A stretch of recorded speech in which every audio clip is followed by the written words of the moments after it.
This episode of the Cult Popture podcast was brought to you by our Patreon. If you want to tell us which films we should watch or get 2 extra exclusive podcasts a month, then please consider joining the cult and donating at www.patreon.com/cultpopture. Hey everybody, and welcome to the Cult Popture podcast. My name's AJ. And my name is Richard.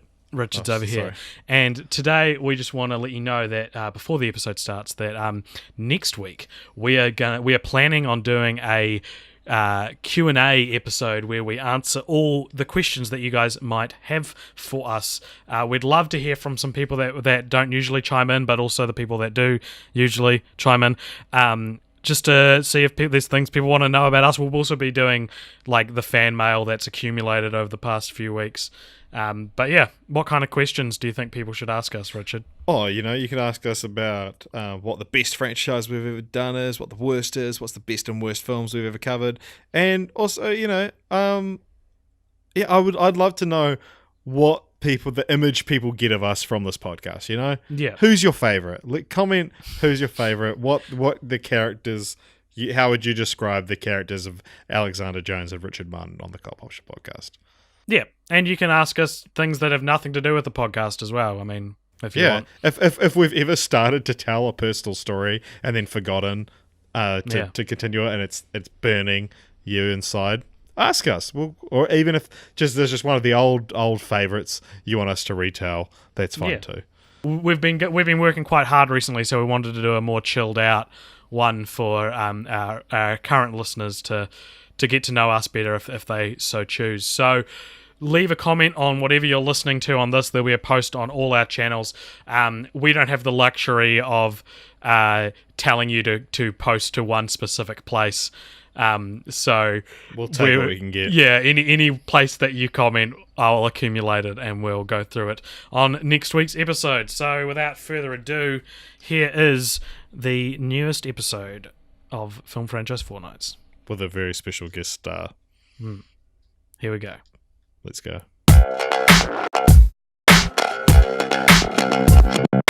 All right, everybody. Welcome back to the Cult Popture podcast. You're here on Film Franchise Fortnights. I'm Richard Martin. As always, I'm joined by Alexander Jones.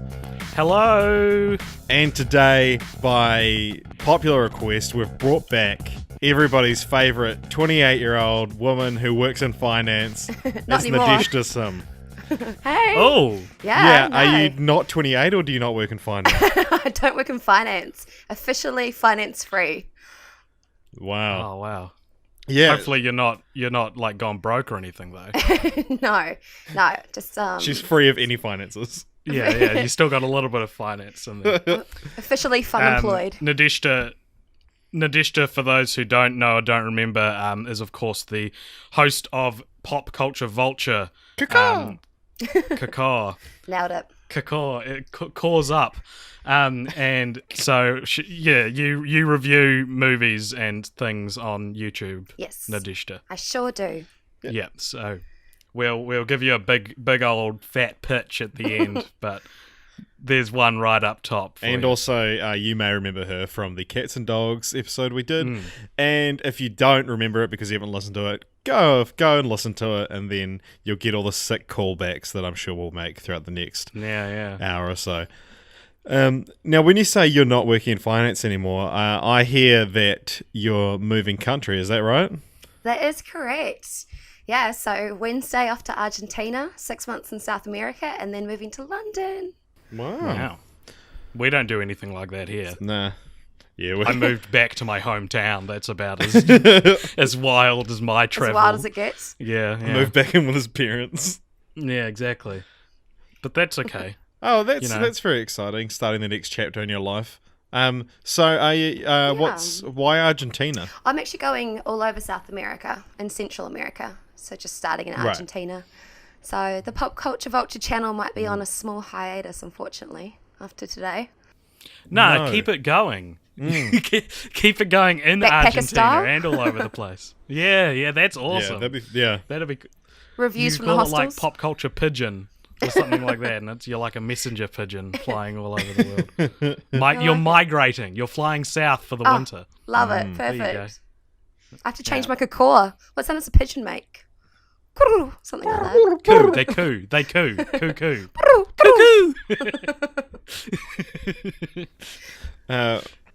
Yeah, well, today let's get down to brass tacks.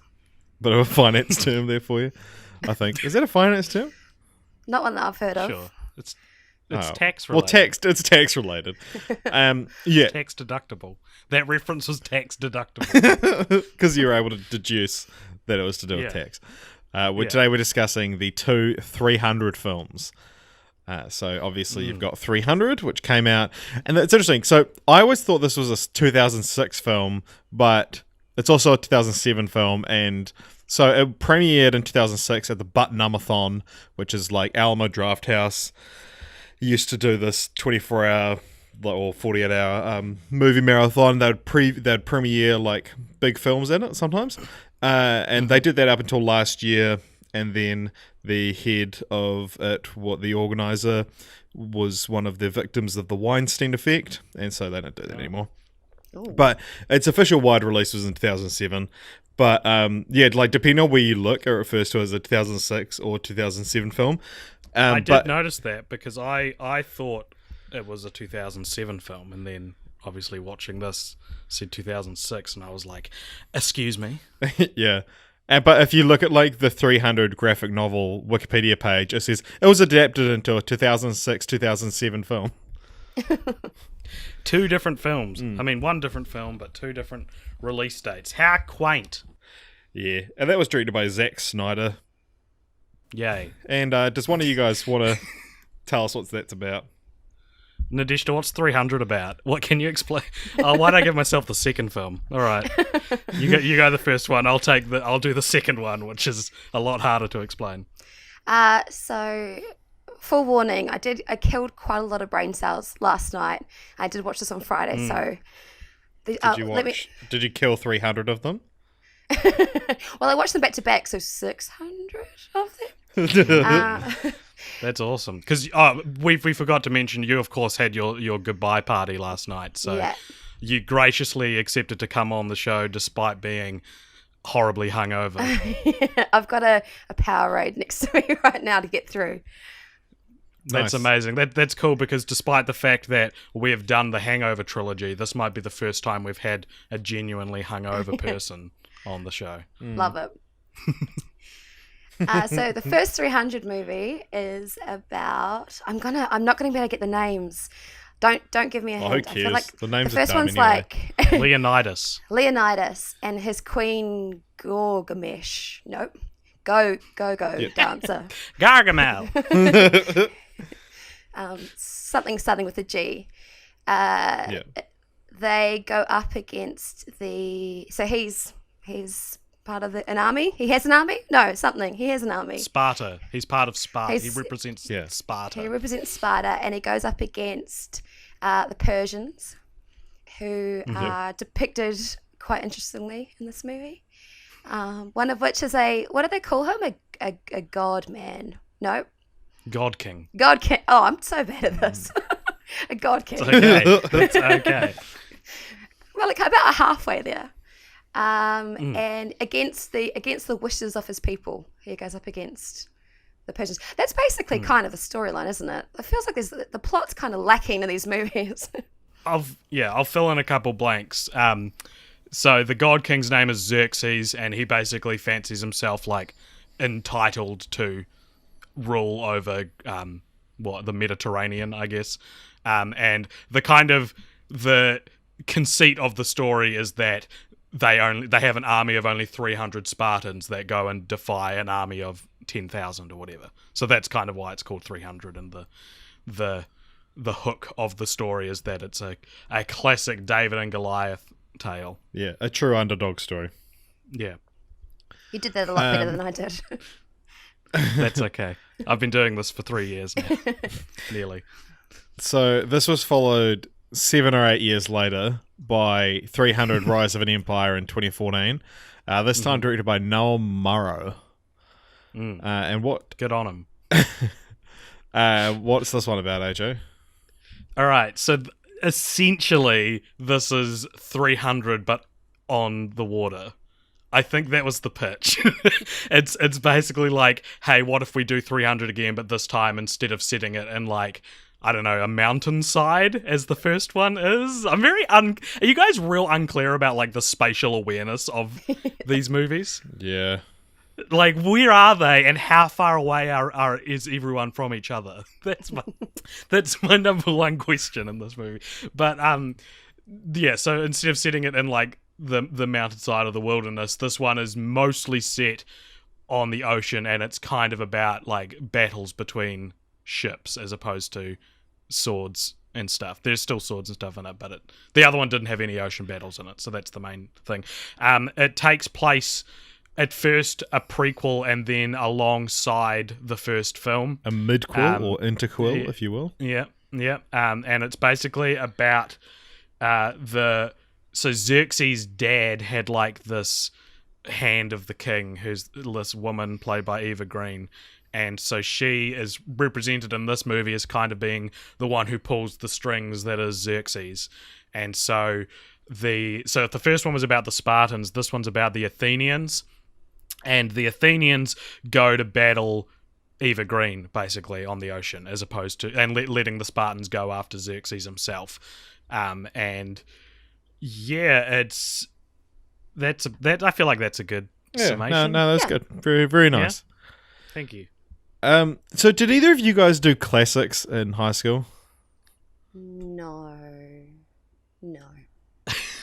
I did it in year 12, I think. So second to last year of high school. But then halfway through the year, my teacher got hit by a car and died. And so after that, it was like, this is kind of a bummer class now. So I can imagine.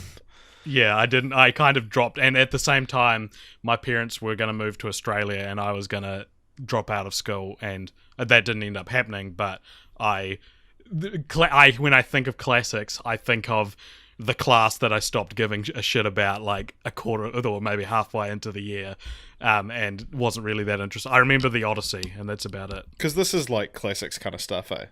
Yeah. Yeah, Loosely. for sure. Yeah, I could not care less about this, eh? Like, fair enough. 300 was one of those movies that never really interested me growing up, and also doing the research for it now, like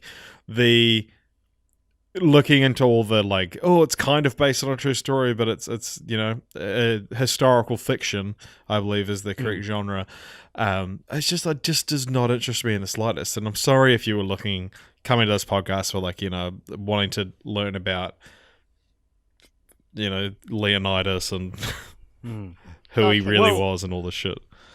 Yeah. I think what's interesting, Richard, is that when this movie came out, I remember my brother saw it like 3 times at the cinema, and a bunch of my friends saw it, and I was the same as you. I was like, I don't really give a crap about this kind of stuff, like classical, like Greek legends and stuff. And then I think in 2008 was when I first saw it. I think I first saw it on DVD, and I was 15, and I was like, this is awesome. I love this movie. This is badass. It's so awesome. It's so cool. And I held that opinion for a wee while. I didn't watch it all the time or anything, but I watched it a few times. And then I remember maybe my last year of high school, one of my friends was like, "Oh, I watched that movie 300 the other day." I was like, "Oh yeah," and he was like, "Man, that was bad." And I was like, "What do you mean?" And he was like, "It's like the worst movie ever." And I was like, "No, it isn't. It's a great movie." But that kind of stuck with me, and I think maybe I saw it again, or maybe because Zack Snyder kind of like took a nosedive not too long after this one in terms of the quality of his films. But like I've come to realize that I hadn't seen the second 300 until we did this, but the first 300 for me is kind of a very good it's a very good example of what you mean when you say this is a movie that's real cool when you're 15. Yeah, hard out. I think that's what it is. Yeah. At least for dudes. I don't know about you, Nadeshka. Yeah, I'd never seen either of them 15. Before, but Nadeshka, what was your experience with these films? Did you come across them at all before? So I remember them coming out originally, and yeah, same sort of thing, 15 or maybe a little bit older, and everyone thought it was super cool, like something new, original. I think it was just the "this is Sparta" moment, to be honest. I think like you just have to watch that one moment, and that's enough to think the whole movie's cool. But it's actually going back and watching it now. It's painful. It's a painfully bad movie. Like, and I watched 300. I'm going to agree with you there. I watched the sequel directly after, and it was about 1 a.m. on Friday, and yeah, it was not a good evening for me. Yeah, I don't know if I would jump right into the painfully bad bandwagon. The first one's definitely the superior film, but at the same time, I wasn't like, watching any of them. They're both longer than they need to be, and I think that was mainly where my like impatience came in. But like, I was sort of just, I don't know, watching it again this time, there were parts that I liked. Let's just say the "this is Sparta" moment, which is kind of the highlight. Luke, I am your father of the movie. You know, the part everyone remembers is when the Persian messenger first comes to Sparta to try and convince them to surrender to Xerxes, and they refuse, and the Persian messenger says, "This is blasphemy, this is madness," and Leonidas goes, "Madness, this is Sparta," and like kicks him into a pit. And it is pretty cool. Like, I think if you just saw that scene, you'd be like, oh cool, that's like, you know, designed to make your endorphins go up. Do endorphins go up, or do they come into existence? What do endorphins do? They get depleted, right? They drain. Like, they go into your system. Well, what's the opposite of draining? Well, when that scene happens, you just don't have them depleted. Yeah. Like, your life is just a constant depletion of endorphins, and then there's every so often you get a plateau, and that's when you feel good. Interesting. That's why babies are always so happy. Oh, okay. And old people are so miserable. So yeah, I don't know.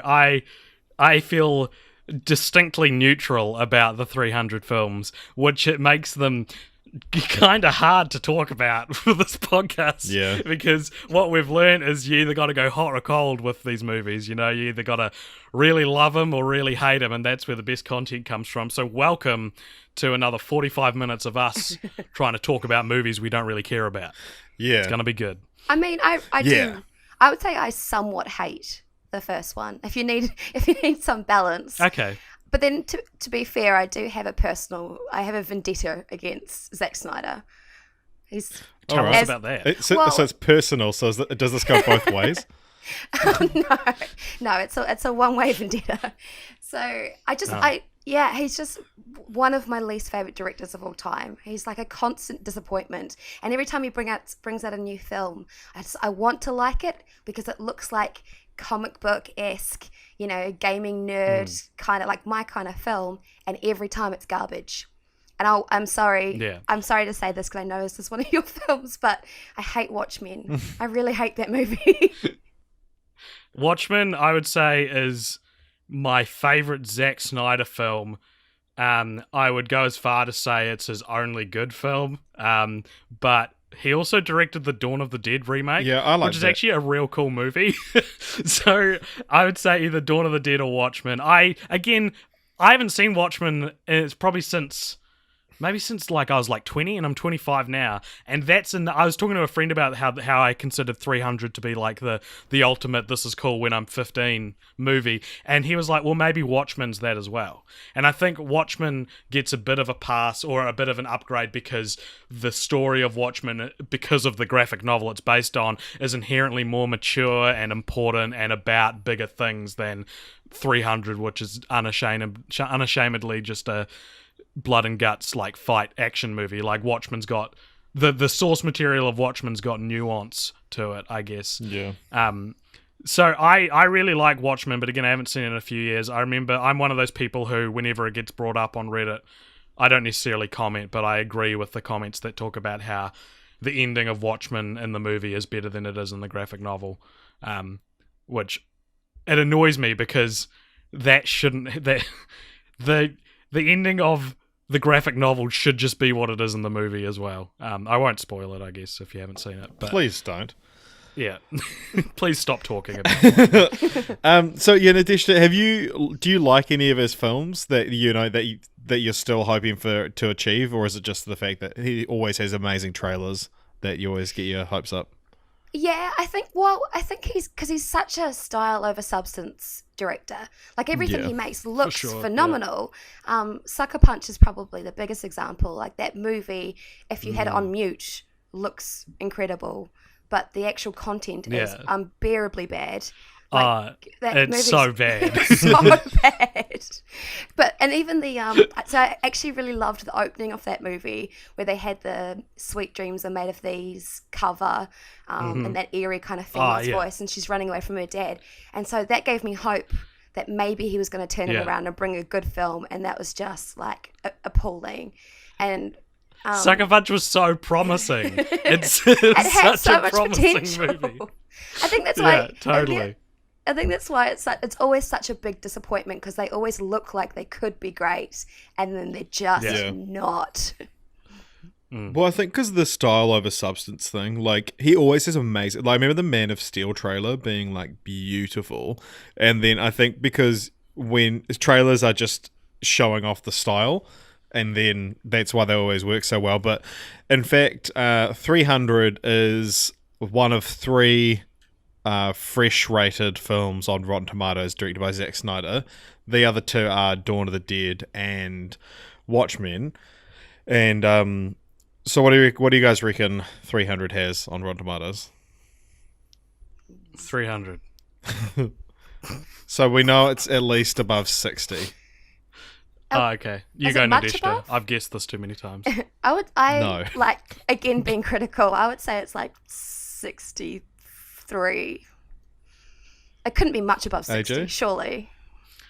I'm going to just guess straight up 60. Yeah, it's 60.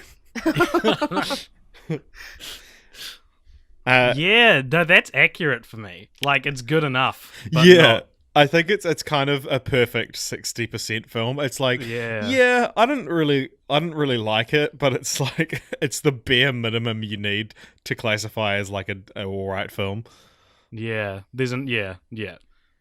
I remember when it came out, critics were referring to it as the Xbox movie because it looked like an Xbox game, and how at the time that was like, oh, cool, what a cool style. And now if I see a film that you would describe as an Xbox movie, I'd be like, boy, someone's been studying too much 300.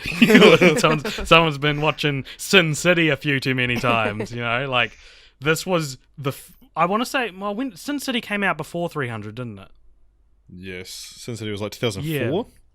Right, because this feels like people get surprised, like non-filmy people get surprised when you tell them that Sin City and 300 weren't the same creative team. Yeah, like that. Sin City was 2005, sorry. Yeah, so to me, it was something that was very cool in 2007. you know what I mean? But then you like the spirit. Yeah, I like The Spirit. Have you seen The Spirit, Nadeshda? You liked The Spirit? No, I didn't. It's so I bad. I I don't see what's wrong with that movie. I've got it on DVD, I think. Let me check. Yeah, you do, because it used to be on the wall of our house when AJ had this amazing idea to like put pins up in the wall and then hang the like actual DVD disc on those. But he like didn't like rule lines or anything like that. So they were just kind of like slanted and yeah. I don't have the DVD of The Spirit, but I do have the DVD of Watchmen, and it's the collector's 2-disc edition with like special features, and I also have the Tales of the Black Freighter anime that came along with it. So. Wow, what a true fan. Hey, I was when I first I would have bought that when I was 15 or 16, I think. Yeah. Um So, did you guys both prefer the first one, or how's your allegiances lie? Well, there were parts of the second one I actually preferred. See, I don't like the style of the first one. It looks like he's, on Instagram you've got all those like filters. It looks like he's turned on the sepia and then just like scrolled up on the like shadows down, contrast saturation. up. It's a really saturated brown. So I actually preferred the look of the second one. I love the idea that someone would watch the 300 and assume it's a botched job color grade, like it's not intentional. They just don't know what they're doing. Yeah, so I don't know. They're pretty on par for me. Like, it didn't feel like one was significantly worse than the other, but it is funny how. So there's not really any nudity in the first one. There's maybe a little bit, but then like within the first, it's like in the background. Yeah, or it's very stylized. And within the first few seconds of the second one, they like just take there's some naked woman with her breasts out. And then they just like pick her up and like jiggle her around and take her away. And it's like, so this is a different 300 movie. Yeah. How can we fit nudity into the first 30 seconds of this movie? And even like, but okay. Why is her top down? Did it just like slip Yeah, she's when just they a grabbed peasant. her? But I'm not going to say the first one is completely free of like male gaze sexuality though, because I think Zack Snyder was kind of like captaining that ship. Yeah, but there's plenty of eye candy for the ladies in the first one.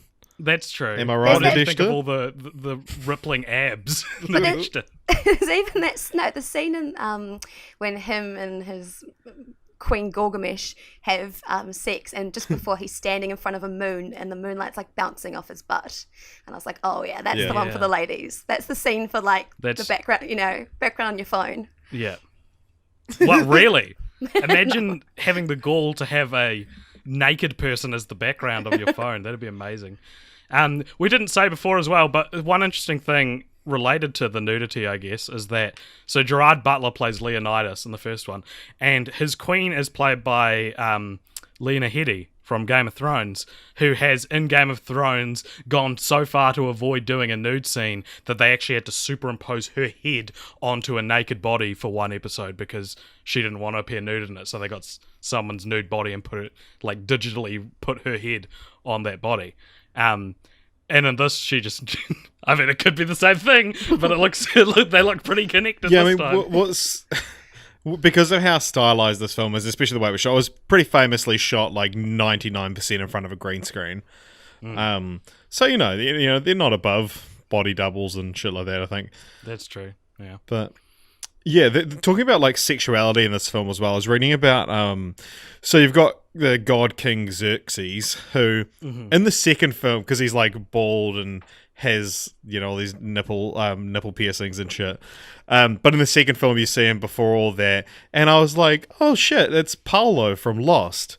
And then I looked it up, and I was like, "Oh no, wait, it's the hot guy from Love Actually." And then I realized for the first time ever that the hot guy from Love Actually is Paolo from Lost, and they're both Xerxes from 300. Yeah. So the thing is, right, as a 15-year-old who really liked 300 and a 15-year-old who really liked Lost, I found that out relatively early, and I was just like, how are they the same guy? Like, I thought Xerxes was like African American, he's very dark in the film, and I guess it's bronzer. And just learning that he's played by one of the worst characters in Lost, I was like, what is going on here? And for years, I was convinced it must have been like an editing foible on IMDb or something. Like, I was like, it can't be him. They look nothing alike. And then in this one, when you see Xerxes before the rise, and he like runs towards his father who's about to get killed, I was like, that looks like Polo from Lost. And then I was like, oh wait, and then it turned out to be him. So it's interesting that they shatter the illusion set up in the first one by him looking like, because obviously The Dark Knight's a better movie, but they did a similar thing with Heath Ledger and the Joker, right? That the Joker in The Dark Knight doesn't look like Heath Ledger, so you have this, it's almost like the character was invented like out of thin air for that movie. And it kind of feels like that with Xerxes in the first one, that like the actor who's playing him doesn't look like him. So it's kind of imposing in a way, I guess. Right, yeah. But do you think they did that intentionally? Because he's so effeminate in the first one, and I wonder if people like Persian or Iranian. It's the old Iran, isn't it? Persia. Is it Iran or Iran? There is actually a It's section Iran. on the Wikipedia page that I didn't note anything down about how the Persians were offended about how effeminate they were portrayed. Yeah, but that's maybe why they showed that scene in the second one to kind of, I don't know, justify his appearance in the first one. Yeah. But apparently a lot of people interpreted Xerxes as being homosexual. And to that, Zack Snyder said, "What's more scary to a 20-year-old boy than a giant god king who wants to have his way with you?" Oh, God. I kind of get it. Like, whatever. yeah. But It it's exemplifies the demographic for this film, though. yeah, absolutely. Like, it's for people who are scared of the gays. Which is funny because in 300, which is a distinctly 2006/7 movie, there's a very venomous throwaway line that Leonidas, the hero of the story, says, where he refers to the Persians as boy lovers, because you could still be acceptably homophobic in 2006. Which is echoed in the second one as well. And anyone who did classics in year 12 will know why that's funny, because the Spartans were very gay in real life. Basically, all Mediterranean factions were. I learned that AJ bringing out his year 12 classics qualifications on the podcast. Basically, what I learned was that they were trained to love men and their brothers from a early age, so that in battle they would feel more compelled to protect each other. Yeah. And That's I quite remember sweet. reading that, in a lot of those ancient cultures and stuff like that, they would sleep with little boys and stuff like that.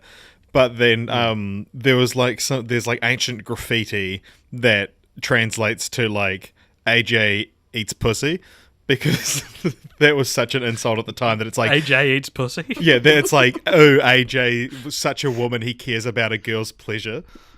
Well, yeah, truth is truth, though, right? Look, I ain't gonna deny it. You hear me? You feel me? And yeah, ladies, he is single. Anyway, so this you can't be held down, dude. Got too much pussy to eat. Do you guys remember Mayor Rob Ford of I think it was Toronto? Yeah. No. But basically he was like this giant, fat, disgusting Yeah. mayor who did crack cocaine and stuff like that. He died a couple of years ago. But it's like he basically looked like Chris Farley. Chris Farley would have done amazing impressions of him if he was still alive. But Right. so this guy, he was married and he got accused of having these extramarital affairs. And when asked about it, in a press conference or whatever, they were like, he said, the allegations said that I wanted to eat her pussy, and why would I say that when I've got more than enough to eat at home? But it's like, this is the most fat, disgusting, sweaty man you've ever seen. And also a politician, and probably shouldn't Yeah. be talking like that. Yeah, but hey, that's politics, baby. And if there's one thing the 300 movies nail, it's politics. Yeah. That wasn't leading anywhere. Just felt like a good segue back in. Well, one thing that they do nail is being an adaptation of a graphic novel. So, Do they nail that? well, I don't wonder know. if Frank Miller would agree with that. So the first 300 is based on a graphic novel of the same name from 1998 by Frank Miller, whereas 300 Rise of an Empire is based on the series Xerxes by Frank Miller, which came out in April 2018. Yeah, so yeah, that's right. So it was unpublished. I remember reading that, or at least when I was into 300, I remember looking into sequels and stuff that were coming out, and Xerxes was one of them. And the movie obviously came out before the series, the series it's based on.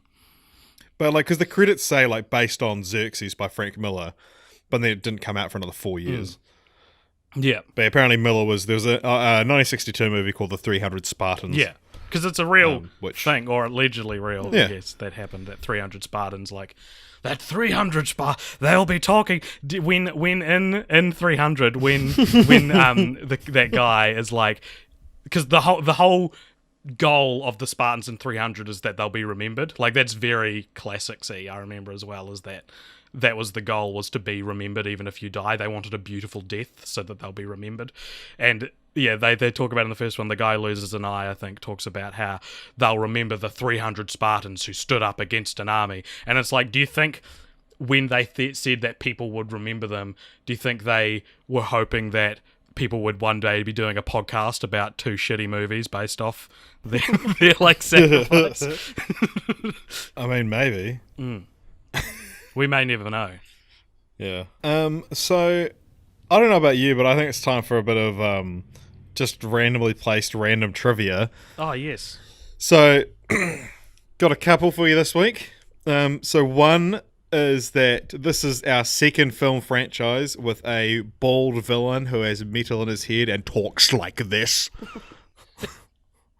After Hellraiser, of course. Yep, Hellraiser, yep.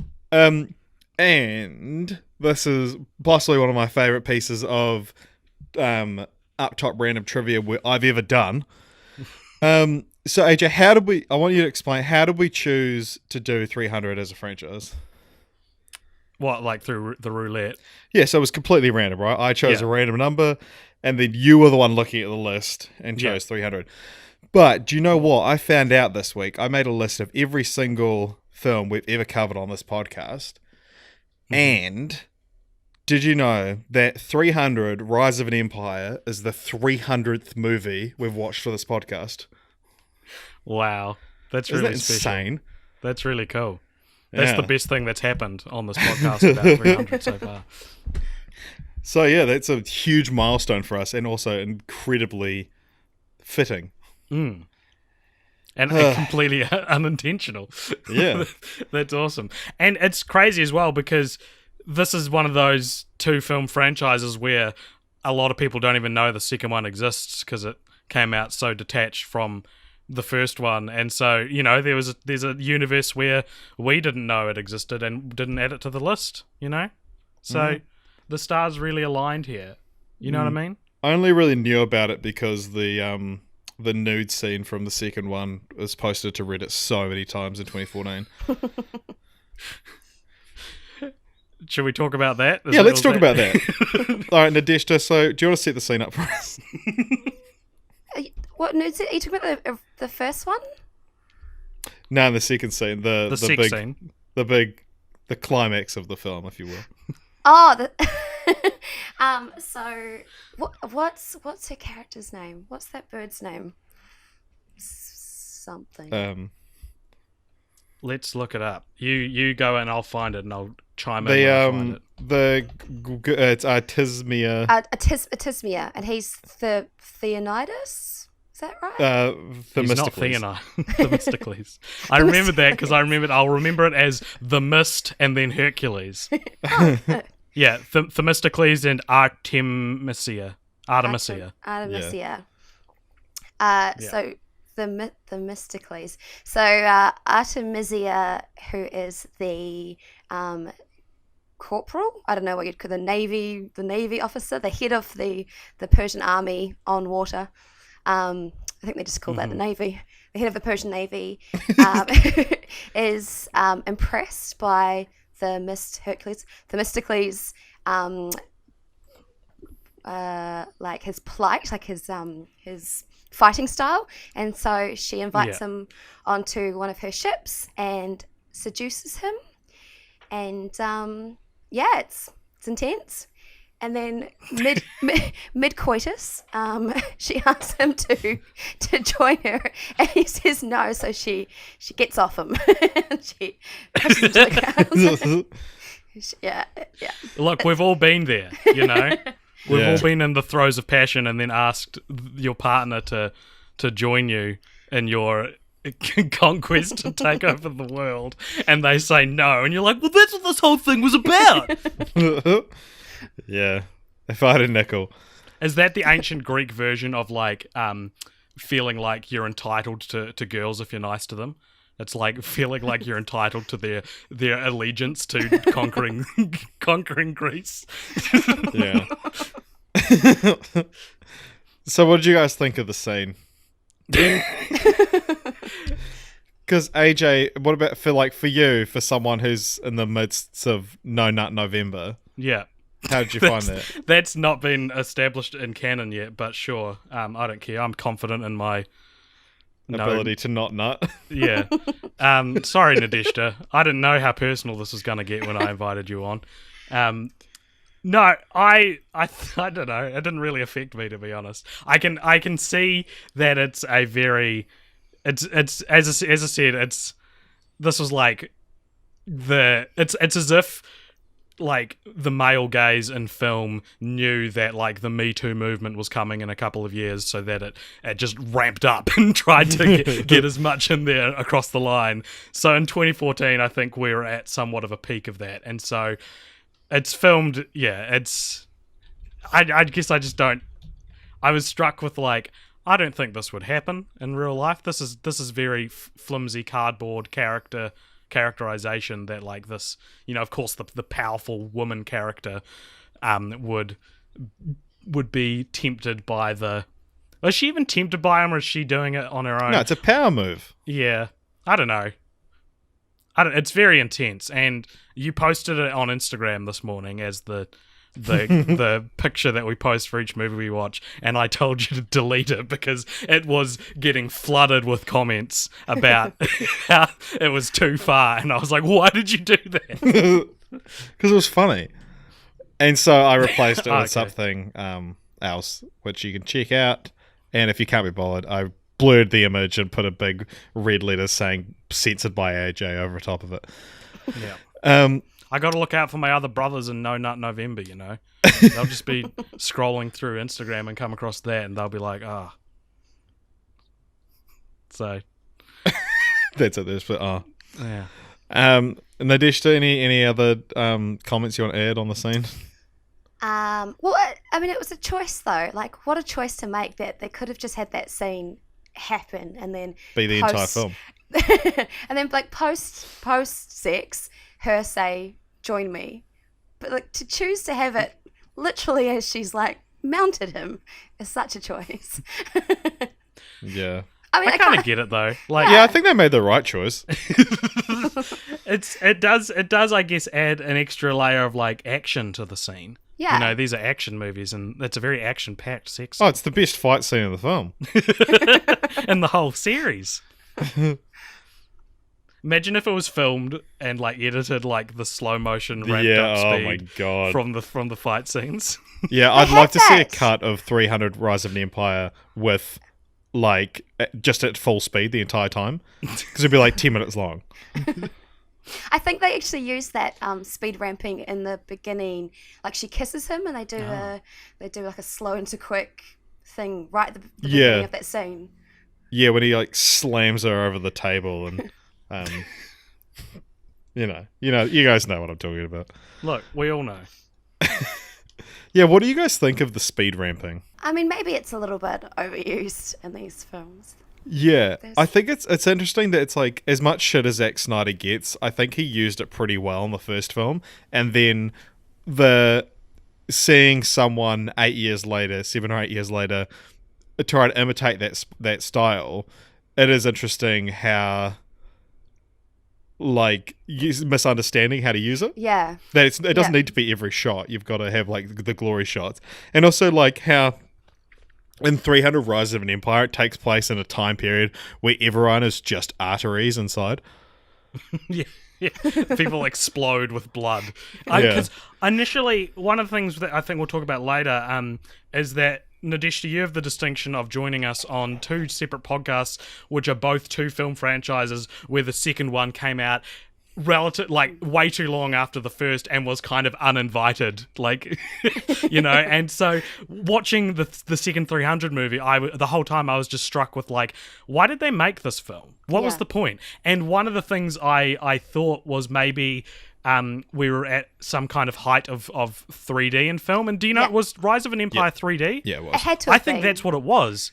I think that must have been what it was, is that they were like, oh, okay, we need to make a new 3D film, and then they were like, well, 300 was a cool film, but it kind of came out just before the 3D renaissance, so what if we make another 300 film just so that we can make it 3D, because, you know what I mean? Like, someone was like, 300 would be so cool in 3D, and then that that's my theory anyway. Absolutely. And then someone saw Eva Green and they were like, should be good in 3D. Yeah. So I started to cough as I said that. It sounds like I'm bursting out into tears. It sounded more like you were overcome with like carnal desire. I definitely think you're right. There's scenes that are of like a lot of spears coming in front of the screen and the blood splatter. Did you notice that the blood splatter actually goes on the lens? Like things like that. I'm like, they must have just made it because 3D was a big thing. Yeah, I hate blood splatter on the lens. Like it's such a annoying trope. Well, again, I feel like you don't see it that much anymore. Yeah, because it's stupid. Yeah, but 300 Rise of an Empire is kind of like... Stupid. It's 300 Rise of an Empire is very close to being Steve Buscemi's How Do You Do, Fellow Kids. Like, it's come in learning from what was cool nearly 10 years previous and come in and been like, look, we're still doing the same thing, and it's just like that... Like, this movie couldn't have had more of a timid reaction when it came out. Like, I don't know anyone who saw this movie, and the fact that people are surprised to learn it exists these days speaks to that as well, you know? Yeah. Well, I mean, I'm kind of done talking about them, so you guys want to move on? Well, one thing, I did have a couple other things I wanted to talk about. Oh, okay, cool. Yeah, whatever. Yeah, is that all good? Yeah, is that okay, fine. guys? I'd love to. I am nowhere near finished talking about these films. If we're going to talk about them critically, we've sort of talked about why they're dumb, but one thing I thought was that by revealing a sympathetic side to Xerxes, you kind of ruin the character. Because maybe not a sympathetic side, but in the sequel they show how he came to be, and they show that, I don't know, to me I was like, well, kind of what was scary about Xerxes is that you didn't know what was going on. He was a mystery somewhat and believed himself to be king. And I also thought it was a bummer to see events happening after the events of 300, because in my head, I was like, yeah, it's cool that... So at the end of the first 300 movie, Leonidas, before he's killed, he throws a spear and it just grazes across Xerxes' cheek, which doesn't kill him, but proves that he can bleed. And to me, I was like, cool, so while he didn't kill him, he proved that a god can bleed, therefore he's not a god, therefore he will be less respected by those around him, and he'll eventually fall out of honor, right? Because he was proven that he's not a god. That was what I assumed the closure of the first film is. And then in the second film, he's still in command of his army, and he's still doing well, and he doesn't die at the end of the second film either. So I don't know. It was maybe he's still around. Yeah. But do you agree? Like, it kind of takes away the allure of him as a character from the first film. Yeah, although I probably found Artismia and Xerxes more interesting than I found Leonidas. Okay. I just think the Spartans are dicks. I didn't really sympathize with them. Right. Like, oh, this guy's like, I'm a messenger, here's a message, and he's like, fuck you, I'm going to kick you into this pit. And then I was like, that's not very nice. Like, he's just a messenger. And he says, oh, surely you wouldn't kill a messenger. And he's like, this is Sparta. And that's the same tone and accent he does it with as well. Yeah. Like, oh, this is Sparta, man. You gotta... Madness? No, this is Sparta. Yeah, so I didn't really sympathize with them at all. I was just like, you guys are kind of dicks. Well, how much of a dick can you be if you're also trying to, free a nation from a dictator, man? Would you rather be the dick or the dictator? That's the question. You've given me a lot to think about. I'd rather be the dictator. Yeah, obviously. Well, one thing that I want to know, and it's been bugging me since the start of the podcast. So, Nadeshda, how was your night last night? What were you drinking?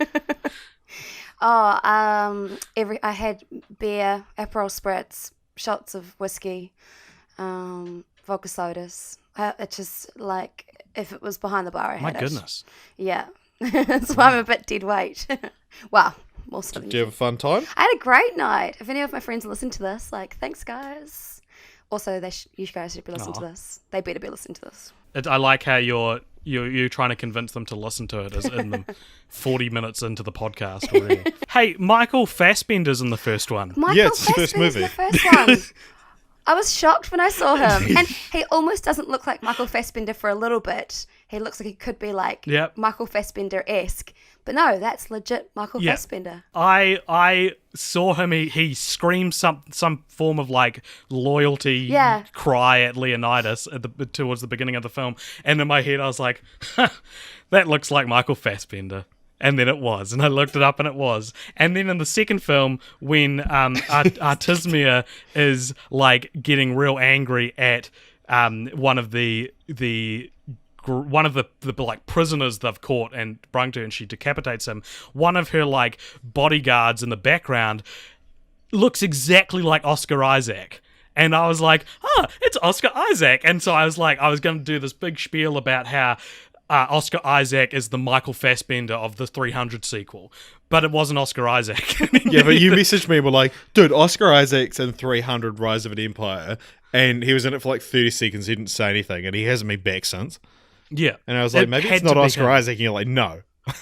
And I sent you screenshots. Yeah. And it looked like him. And it's not him. It looks like him out of Ex Machina. Yeah, where he's got the shaved head and the beard. Yeah, but it's not him. His AJ look. Yeah, that's how I look right now, for those that can't see me. Which is everyone in the world except me and Nadeshta. But that's just how I'd have it. That's just how I want it, you know? Speaking These are the only pairs of eyes you want on you. Yeah. Speaking of casting, so like I think it was late, and I'm not sure if this is just me, but in the second film, Themistocles has an Australian accent, right? Like the full way through the movie, he's got an Australian accent. Well, because you wouldn't have them speaking ancient Greek, because like Gerard Butler has a Scottish accent. So well, a little bit, but so Sullivan Stapleton, who plays Themistocles, is Australian. Yeah. And Gerard Butler is obviously Scottish. But yeah, I think their accents do peek through a little bit. Yeah, it's not a creative decision, Nadeshta, it's that they're not very good actors. Right.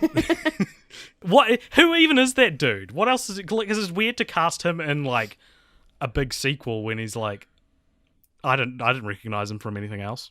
Yeah, and I don't think you're going to, mate. He was in Neighbours. Ah, well, there you go. He's in Neighbours. But yeah, Joel Edgerton apparently was looked at for the lead role, but another Australian actor there. But yeah, like even in the "This is Sparta," the Scottish accent does come through a little bit, because to do a Scottish accent you have to be yelling. Yeah. Speaking of "This is Sparta," do you guys remember a YouTube video called "This is Sparta, Another Techno Remix"? You showed it to me earlier today, but no. Nadesh, did you know about this? No. So back in the day when I had an MP3 player instead of just not listening to music like I do now, This is Sparta, the techno remix, was on that MP3 player, and I listened to that all the time, and it's so funny. Like if you haven't seen it, it's basically it's the scene plays out. This is blasphemy, this is madness.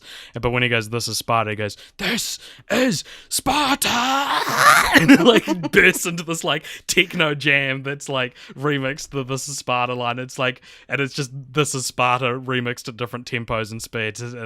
And the music video for it was like a bunch of very 2006 famous GIFs at the time, with Leonidas's head superimposed over the characters in it, doing like dances and things like that.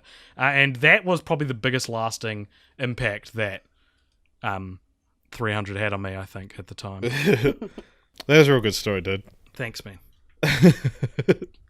So, do you guys want to move on to continue the franchise? Or do you want to know how to get the Spartan bod? I'm going to let Nadeshta choose. Yeah, I want to hear about how to get the Spartan bod. Okay, so I wrote down the Spartan workout. Is this sorry? Okay, so this isn't how to get a boyfriend who has got the Spartan bod. It's how to achieve it yourself.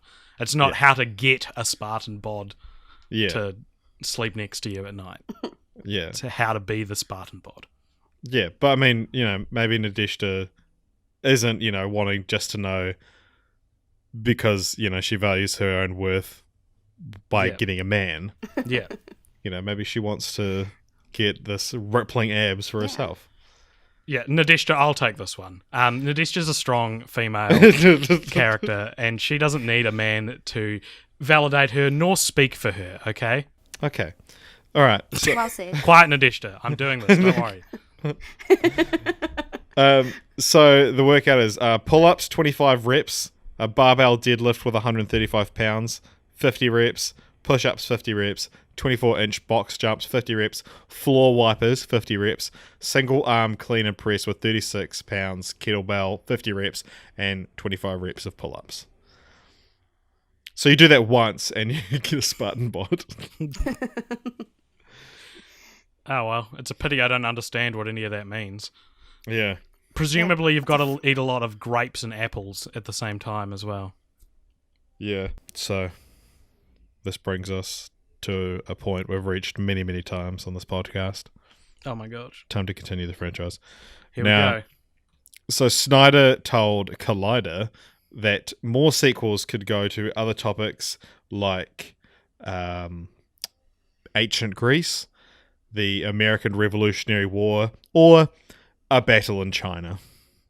Yeah, those are. I was wondering about if like there's a opportunity for the 300 series to go to other vaguely mythical battles.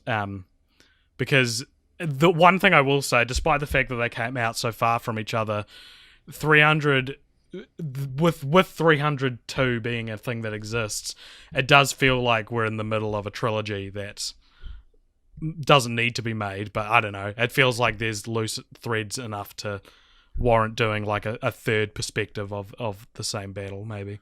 Yeah. But I think the next thing that happened in this battle is that, I mean, I could be, correct me if I'm wrong, but I think it's that the Greeks turned on themselves, and it was it was the Athenians versus the Spartans. And then the Persians kind of got a one-up.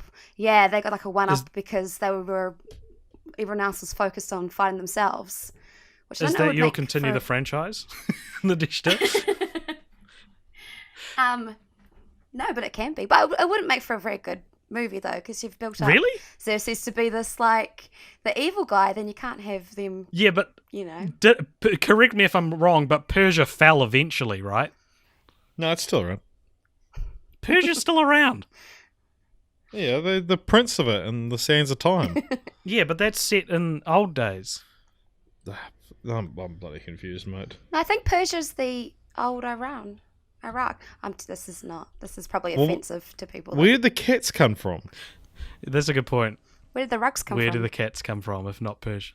Yeah, and the rugs. They're always having a sale. I think that would be an interesting movie, just to watch Athens and Sparta go at each other. Who won that war? Do we know? This is horrible. Rages on to this day. I think eventually Athens and Persia actually teamed up. They kind of sided together. Oh, why do they make movies about like doomed nations and treat it like they won in the end? like Braveheart, the final battle at the end of Braveheart, it ends with like it being like they fought like warrior poets. They fought like Scotsmen. And they died in that battle. The battle that Braveheart ends on. They got beaten. Yeah, but they fought like Scotsmen. What, badly? Yeah. They fought like warrior Spartans. Having like it's disappointing, I guess, to think that like the absurdity of only having 300 soldiers actually ended up being just as ill-advised. Like it was proven to be a bad idea. It kind of takes the mystique of like, because you hear that and you go, oh, that's amazing that 300 Spartans defeated like 10,000, but it's like, no, they didn't. Exactly what you thought would happen is what happened. Yeah. All right, well, there is a couple of parody films as well.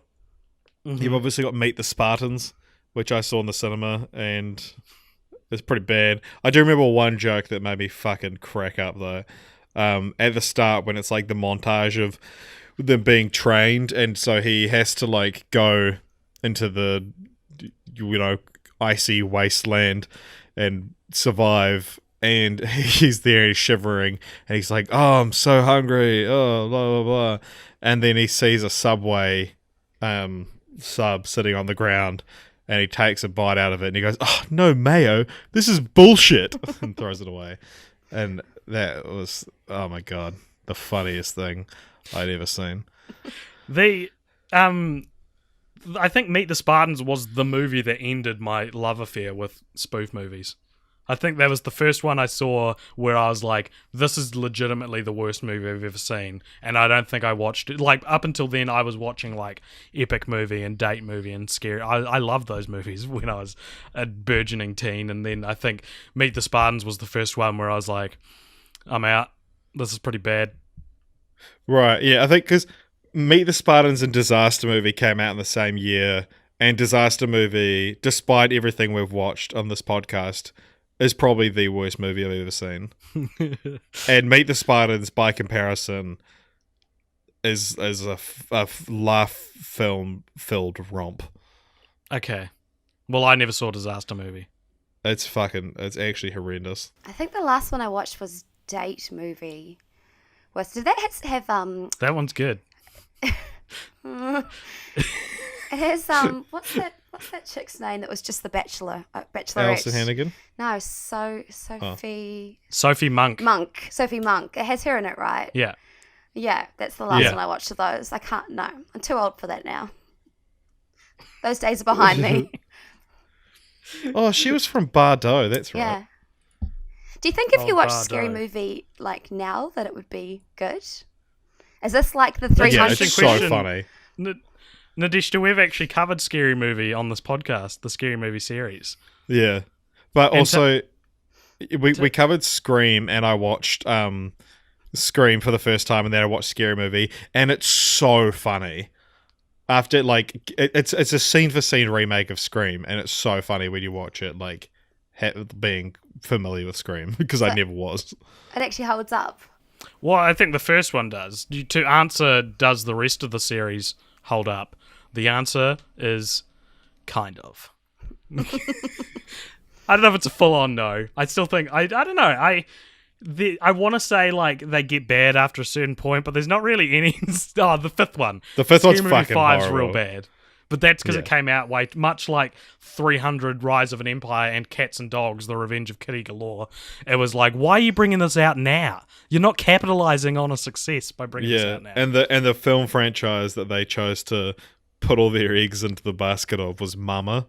Mm. It's like a parody of Mama, Yeah. the Jessica Chastain film. That movie was so unimpacting on society it actually doesn't exist anymore. It seeped through the cracks of reality. Yeah, so there's also The Legend of Awesomest Maximus, or it's called National Lampoon's 301 in some regions, I think in New Zealand. And that came out in 2011. Why? Why would you bring that out in 2011? To bridge the gap between the new one and the old one? Like, it's directly in the no man's zone. It's not like just before the new one, and it's not like just after the first one. Yeah, well, it's closer to Rise of an Empire than it is to the original. That's so stupid. Yeah. That makes me mad. But so this little conversation we're having here isn't the first discussion about sequels for 300 Rise of an Empire, because in 2014, after a screening of the film, a group of people got into a discussion about the film's ending and whether or not a sequel would take place. The argument got pretty heated, and moments later, two of the guys ran over 23-year-old Michael Emerson with their truck and murdered him for disagreeing with them. Michael Emerson from Lost. Yeah. Same name, but different guy. But isn't that crazy? What a film to get murdered over. Wait, and it was over a continue the franchise conversation. Yes. Specifically that. Yep. About 300 Rise of an Empire. That's peak nerddom, man. That's peak angry nerd argument too. Yeah, but it's also, you look at the people that did it, and it's peak trashy Texans arguing about their fucking Zack Snyder franchise. Wow. So this one's for you, Michael. Yeah, devoted to Michael Emerson, not the one from Lost. Yeah. So, who wants to go first for Continue the Franchise? Well, I'll go first. All right. So, my one's real quick. So, I didn't really care that much, but I was like, wouldn't this be fun to keep that distinct visual style of the first film, and maybe take a page out of Pup Star's book and retell the first film with dogs. And so it's essentially the same film, but with dogs. And instead of Spartans, you have Dalmatians, and it's called 301 Dalmatians.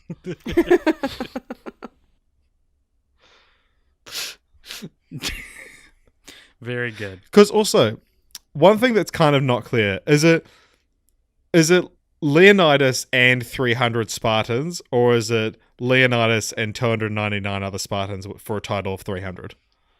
Yeah, I don't know. You'd think it'd be the latter because that is the title of the film. But they keep saying Leonidas and his 300 Spartans. Yeah, maybe they're including his person in that. Maybe it's just a rough estimate. Leonidas and about 300 Spartans. And the film's just called roughly 300. That's the historical inaccuracy, is that it might have been 300. They couldn't. The counting was different. Yeah, it was actually 3,000. It was 30,000. They still lost. It's actually a tale of like immense failure. All right, who wants to go next? Mine's a bit lame. That's okay. If it, well, it kind of makes sense if you go back to when the first film came out, that they would have followed it up with maybe like the Battle of Troy. That seems like a logical, not involved in this particular war, but just in terms of Greek mythology and like potentially historically accurate. A Zack Snyder Greek mythology universe. Because if there's one thing Zack Snyder's good at, it's setting up cinematic universes. Martha, Sparta. This is Martha. Yeah, so because I mean, there is merit to the idea of like just doing a bunch of films in the same style of different wars, like how Zack Snyder said, you could do ancient Greece, American Revolutionary War, or a battle in China. Yeah, and I do get that, but at the same time, I think the gives a allure shit? of 300 was more that it was based on a graphic novel. And I think Zack Snyder went down that pathway instead for a while. So, and still to this day, basically, is that instead of doing the Greek mythology or the historical battles, he just went into more graphic novels. Each more graphic than the last. Well, okay. There is a Troy movie, right? It's got Brad Pitt in it. Yeah. Did Zack Snyder direct that? It says Jared Leto on it. Ugh. I don't know. When did that come out? Troy. I think it was like, I want to say like 2004. Oh, Troy, so before 2004. Yeah. It was written by David Benioff. Wow. And it was directed by Wolfgang Peterson. The best. He's the Zack Snyder of his day. Yeah. Oh, no, wait.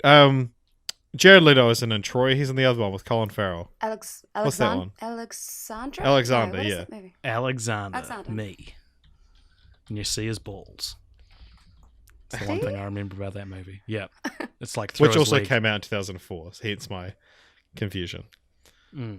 Well, they're also about very similar things, so yeah, there's that too. All right, so in a film franchise Fortnights second, for the second time ever, I've actually already created a continue the franchise Here for we 300. fucking go. This is the second time. This happened with the Final Destination episode. This is the second time in a row that we've had a film or a series that I've already continued the franchise for. And so when I was in high school, after just seeing 300, I was so enamored with it that I made a little cartoon about it. And basically, the idea was it was 300, but instead of battles, it was with tennis. Like everyone was playing tennis. And that was about it. What was it called? It was called 300 Days of Summer, and it was the main character's town went to battle in the tennis championships with their neighboring town, and the one thing I remember from it off the top of my head now is the main character standing with his Spartans and saying, "We have 300 Spartans," and then this tennis ball flies over and knocks one of them in the head, and he goes, 299 Spartans, and then another one flies over and hits. He's like 298, because the reason I remember doing this cartoon is when watching 300 this time, I created the same joke accidentally in my head whenever Spartans would get killed off. I was like, now there's only 290. They need like a counter on the screen, and then I was like, wait, I already made that joke. Like I already did that before. So I don't know. You can go watch that on YouTube if you want. Don't do it. And along with Final Destination from last week about four or five boys who narrowly miss getting hit in the nuts, and are then chased by a force trying to hit them in the nuts until they are each picked off. So I thought 300. You know, where can we continue the franchise with now? How about 3000, and it's essentially the same movie. Not much has changed, but now they live underwater, and and it's 300 underwater, and it's called 3000, and it's done with fishmen, I guess. Who does the score? Busted. No, the Jonas Brothers. Oh, fuck you. Could you have an Aquaman crossover? It's Zack Snyder, No. isn't it? No, I won't hear of it. Yeah, I've basically just pitched Aquaman, haven't I? Like the Zack Snyder tangentially related film about warriors underwater. So yeah, that's my... Man. Yeah, that's it. I did originally think in space, but then I was like, nah, it's funnier if it's underwater, because then 3000 doesn't even have a namesake. Just makes no sense. What?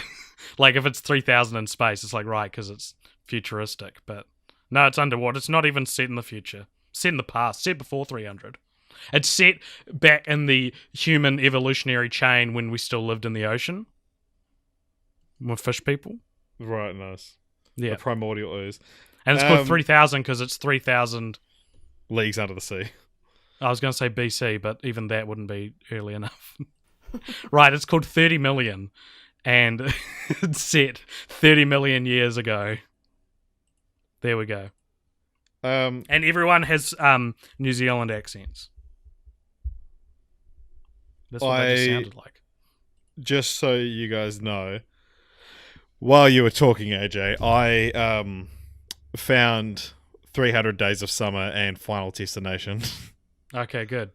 So, I don't know if Final Destination opens up saying this episode may not be suitable for younger family members. It contains adult themes that may offend people.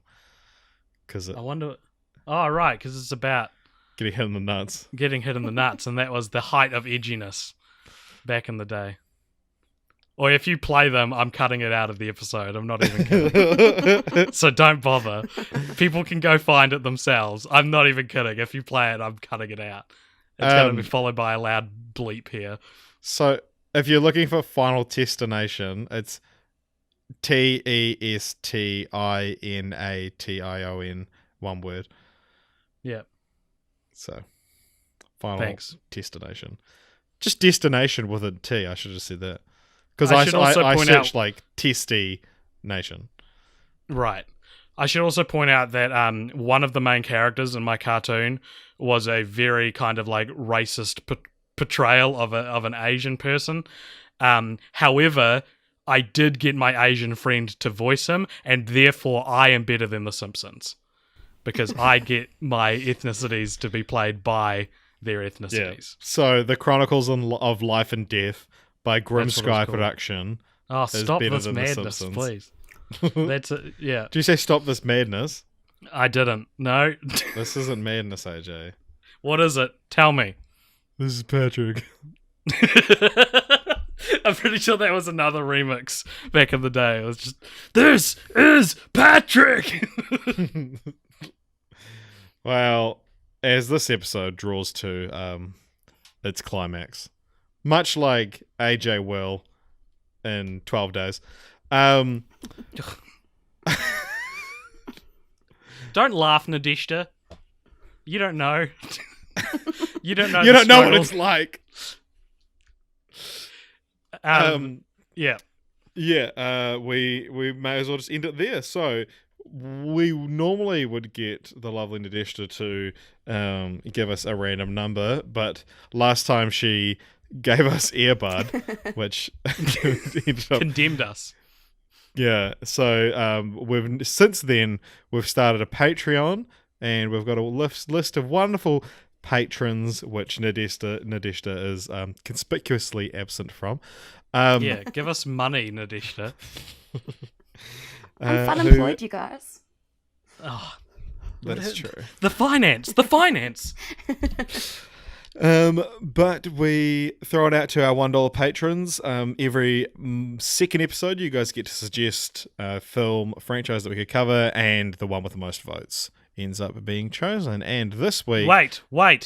Don't say it yet, because Why? people are going to be hanging on to finding out what it is, and that's why now we let Nadishta tell us where we can find her, so that people are forced to hear our plugs before they listen to what the next episode is. So Nadishta, Where can you find me? Yeah, South You America. Argentina, look me up. You can find me at Pop Culture Vulture on YouTube and pop.culture.vulture on Instagram. And yeah, hopefully I can keep up the videos overseas from hostels. Just mix Do it it. up a bit. Yeah. get the random people you meet to review the movies with you. Yeah. Pop Culture Pigeon. Is that what we decided on? Yeah, or just flying south for the winter. I don't know. Yeah. Whatever. It's Yeah, your like thing. a series. Yeah. Abroad. Migration. Pop culture vulture migration. There you go. Great I migration. don't know. Yeah. Cool. And you can find us at Cult Popture on Facebook and YouTube and Instagram and SoundCloud and iTunes and cultpopture.com and cultpopturemedia@gmail.com. Did I say YouTube? I can't Yeah. remember. Okay, there you go. Sweet. So what is our next franchise? Richie Roo? Richie Baby? It is a trilogy of 3 films which all star Mike Myers as the titular Austin Powers. Yeah, baby. Hell yeah. Nadishta's raising the roof. You got to Yeah. do the vocal equivalent of raising the roof because it's a podcast, so we can't see it.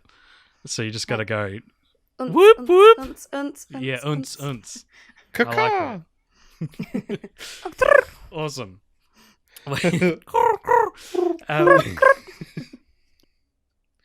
good stuff. All right. Hey, good stuff, gang. Hey, good job.